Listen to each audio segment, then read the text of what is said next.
In a significant judgment, the Supreme Court of India today declared that unmarried women are also entitled to seek abortion of pregnancy in the term between beyond 20 weeks and up to 20 weeks arising out of a consensual relationship. The Supreme Court ruled that exclusion of unmarried women who conceive out of a live-in relationship from the medical termination of pregnancy rules is unconstitutional in nature. Pertinently, the Supreme Court bench also held that the meaning of rape must be interpreted to include marital rape for the purpose of the Medical Termination of Pregnancy Act as well as the rules. All women are entitled to safe and legal abortion, a bench comprising Justices DY Chandrachud, A.S. Bopanna and JB Pardiwala held, while noting that the 2021 amendment to the Medical Termination of Pregnancy Act does not make a distinction between married and unmarried women. As per the Medical Termination of Pregnancy rules, only survivors of rape, minors, women whose marital status changed during pregnancy, mentally ill women or women with fetal malformation are allowed to terminate pregnancy up to 24 weeks. While in cases of pregnancy due to consensual sexual relationship, termination of pregnancy is allowed only up to 20 weeks as per the Medical Termination of Pregnancy Act as well as the rules. The issue in this case primarily involved as to whether the exclusion of unmarried women whose pregnancy arises out of a consensual relationship from Rule 3B of the Medical Termination of Pregnancy rules is valid. Rule 3B mentions the categories of women whose pregnancy within the duration between 20 weeks and 24 weeks can be terminated.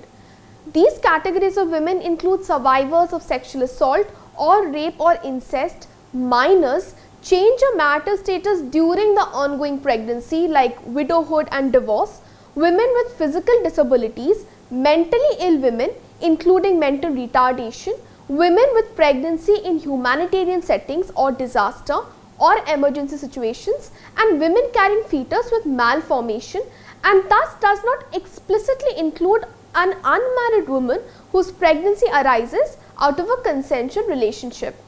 These categories were added in the Medical Termination of Pregnancy rules by the central government following the 2021 amendment to the Medical Termination of Pregnancy Act. In this progressive judgment, the Supreme Court essentially interpreted Rule 3B Clause C of the Medical Termination of Pregnancy rules, which specifically states that women whose marital status has changed during the ongoing pregnancy, such as widowhood and divorce, can seek termination of pregnancy. The Supreme Court was of the view that Rule 3B Clause C of the Medical Termination of Pregnancy rules interpreted in a restrictive manner so as to deny the right of abortion to unmarried women beyond 20 weeks will violate Article 14 of the Constitution, which stipulates the right to equality. Justice Chandrachud, the presiding judge of the bench, read out the excerpts of the judgment during the hearing, and I quote from the judgment here: if Rule 3B Clause C is understood as only for married women, it would perpetuate the stereotype that only married women indulge in sexual activities. This is not constitutionally sustainable. The artificial distinction between married and unmarried women cannot be sustained. Women must have autonomy to have free exercise of these rights. The bench added that rights of reproductive autonomy give an unmarried woman similar rights as a married woman.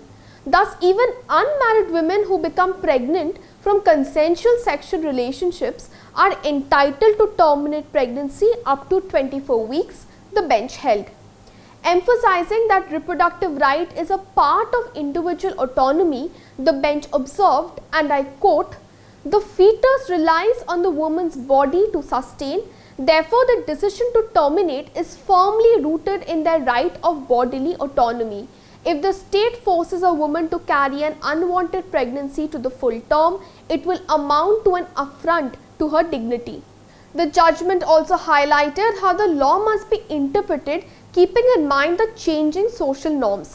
Addressing this, the bench held, and I quote, "When the MTP, that is the Medical Termination of Pregnancy Act, was enacted in 1971, it was largely concerning the married woman. But as societal norms and mores change, law must also adapt.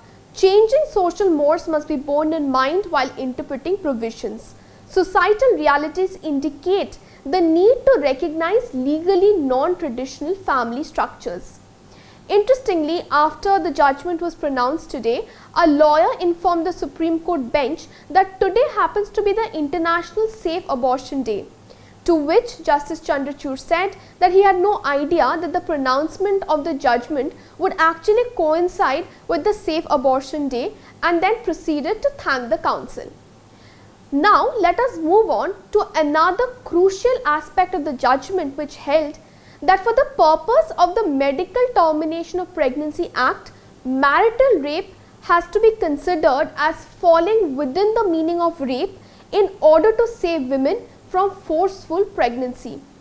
The bench underscored today that any pregnancy alleged by a pregnant woman to be caused by force is rape. The court held that wives who conceived out of forced sex by their husbands will also come within the ambit of survivors of sexual assault or rape or incest mentioned in Rule 3B Clause A of the Medical Termination of Pregnancy Rules.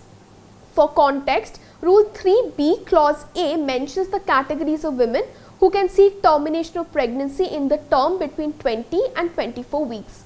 While elaborating further upon the rights of married women to terminate pregnancy, Justice DY Chandrachud read the excerpt from the judgment, and I quote, "Married women may also form the part of the class of survivors of sexual assault or rape.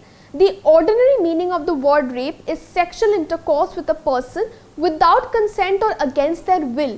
Regardless of whether such forced intercourse occurs in the context of matrimony, a woman may become pregnant as a result of non-consensual sexual intercourse performed upon her by her husband." Highlighting the harsh reality of violence in a matrimonial setting as well as intimate partner violence, the bench observed, and I quote, "We would be remiss in not recognizing that intimate partner violence is the reality and can take the form of rape.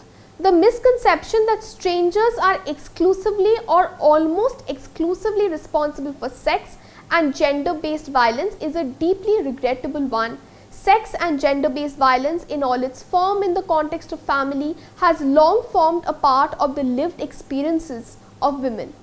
While further elaborating upon the exception of marital rape in the Indian Penal Code and its effect on the Medical Termination of Pregnancy Act, the bench stated, and I quote, "We have also briefly touched upon the exception 2 of section 375 of IPC. Notwithstanding exception 2 to section 375 of IPC, the meaning of the word sexual assault or rape in Rule 3B Clause A includes the husband's act of sexual assault or rape committed on his wife."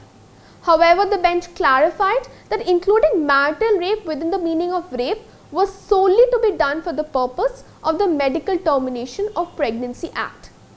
The Supreme Court also underscored that a woman need not prove the commission of rape or sexual assault to seek termination of pregnancy under the Medical Termination of Pregnancy Act.